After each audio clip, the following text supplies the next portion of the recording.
Okay, so we're picking up the domain of child risk behaviors. In the prior clip, we completed the item of sexual aggression, and we also completed the supplemental module number 5. So we're going to start with the runaway item. And here we have 0, there's no evidence. And we're using the time frame provided in the anchors. The anchors are 1, 0, 1, 2, or 3. So 0, no evidence. 1, there's a history of runaway from home or other settings involving at least one overnight absence, and this was at least 30 days ago, and it could be more. In 2, there's recent runaway behavior or thoughts of running away, but not in the past 7 days. And in 3, there's an acute threat to run away as manifest by either recent attempts or the child is currently run away.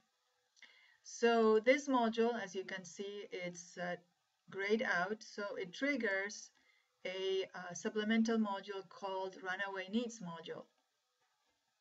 And again, we're going to use time frames provided in the anchors meaning 0, 1, 2, or 3. In frequency of running, right? And let's look at the back of the cans in the module. We did sexually aggressive, and at the very top should be, here it is, runaway needs. So frequency of running is the first one.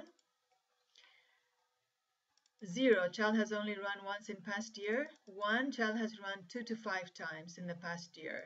2, child has run 5 to 10 times in the past year. 3, child runs at every opportunity. The next one is duration of absence, how long the child is absent during the runaway needs. And let's see if this makes it simpler. In 0, the child is gone for several hours but not overnight. In 1, the child is gone at least one overnight, 1 or 6 nights. And in 2, the child is gone for a week or more. In 3, the child is gone for a month or more.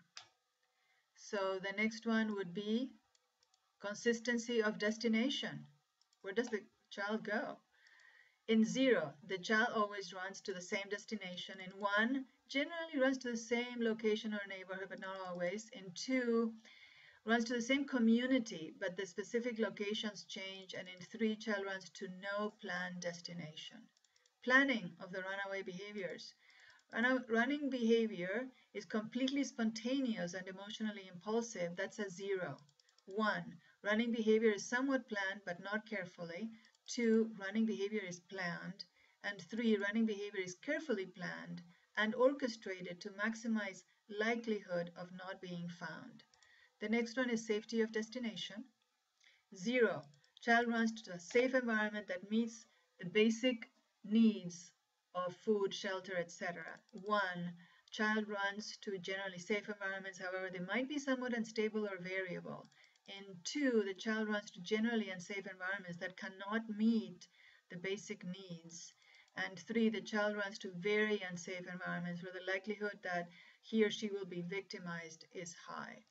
The next one is involvement in legal acts while in running away activities.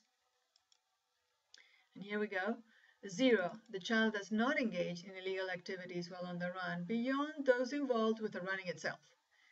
1, child engages in status offenses like curfew violations, underage drinking, beyond those involved in the running away itself. In 2, the child engages in delinquent activities while on the run, and in 3, child engages in dangerous delinquent activities while on the run, for example, like prostitution. Likelihood of return on own. Here it is, likelihood of return on own. 0, child will return from the run on his own without prompting. 1, child will return from the run when found, but not without being found. In 2, the child will make himself difficult to find or might passively resist returning once found. And in 3, the child makes repeated and concerted efforts to hide so as not to be found or actively resists returns. Involvement of others. 0. Child runs by himself with no involvement of others, or others may discourage behaviors or encourage the child to return from the run. 1. Others enable the child's running by not discouraging the child's behavior. 2. Others involved in encouraging the child to run away. And in 3, others actively involved by assisting in runaway behavior. So 2 is encouraging, 3 is assisting. All right, so the next item in the module of child risk behaviors is delinquent behavior. So here we go. We are now in the front of the CANS form with delinquent behavior.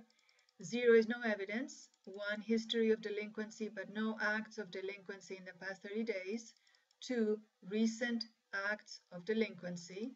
3, severe acts of delinquency that places others at risk of significant loss or injury or place the child at risk of adult sanctions.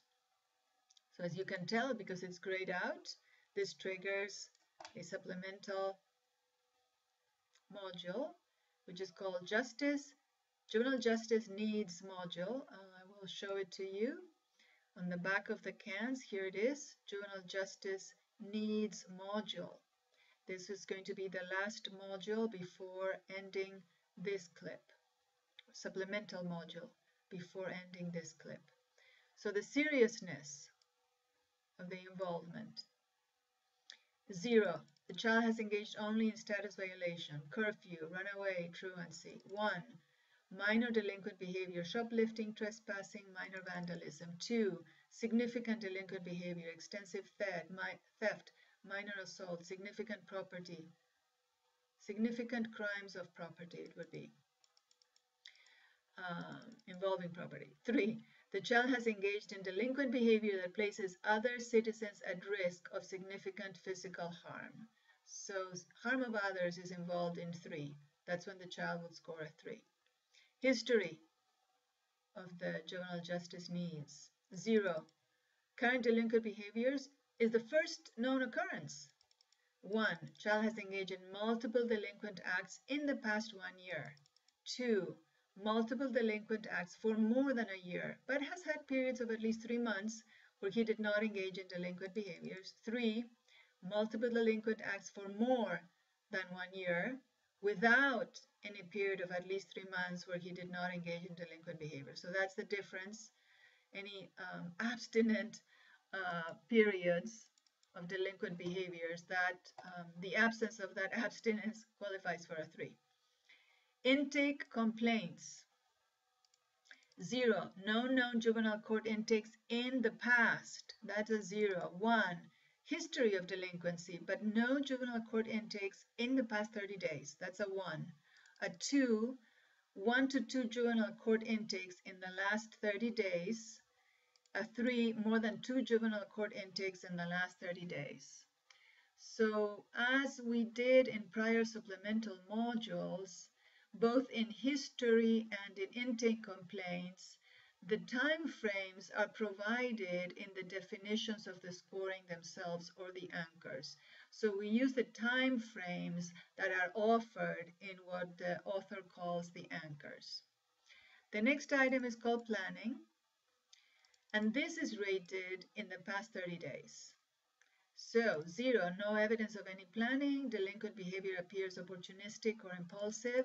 1, evidence suggests that the child places himself into situations where the likelihood is that there's going to be opportunity for delinquent behaviors. In 2, there's evidence of planning of delinquent behavior, and in 3, there's considerable evidence of significant planning of delinquent behaviors. The behavior is clearly premeditated. The next item is community safety. In 0, the child doesn't present any risk to the community. He could be unsupervised in the community. In 1, engages in behaviors that represent a risk to community property. In 3, the behaviors place the community residents in some danger of physical harm, and this danger may be indirect an indirect effect of the child's behaviors. And in 3, the child engages in behaviors that directly place community members in danger of significant harm, significant physical harm. The next one is legal compliance. In 0, the child is fully compliant with all responsibilities imposed by the court, such as school attendance, attending treatment, any restraining orders, or there are no court orders in place. In 1, the child is generally compliant with responsibilities imposed by the court. For example, occasionally missed an appointment. 2, child is in partial non-compliance with standing court orders. For example, is going to school but is not going to treatment. And 3, child is in serious and or complete non-compliance with standing orders. For example, parole violation. The next one is peer influences. And we continue to rate the past 30 days, both in legal compliance and peer influences. In 0, the child's primary peer social network does not engage in delinquent behavior. In 1, peers in his primary social network do not engage in delinquent behavior, but there are some peers who do. Mixed bunch.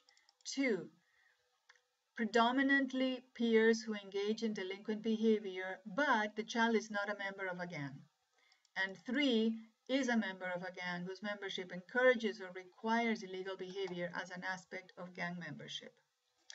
The next one, previous to last, is parental influences. And this involves parental criminal behavior, right? And in this case, we are rating using time frames provided by the anchors. So the scoring of 0, 1, 2, 3 provides the time frame. In 0, no evidence that the child's parents have ever engaged in criminal behavior. In 1, one of child's parents has a history of criminal behavior, but the child has not been in contact with this parent for at least a year. In 2, one of the child's parents has history of criminal behavior, and the child has been in contact with this parent in the past year. And in 3, both of the child's parents have a history of criminal behavior.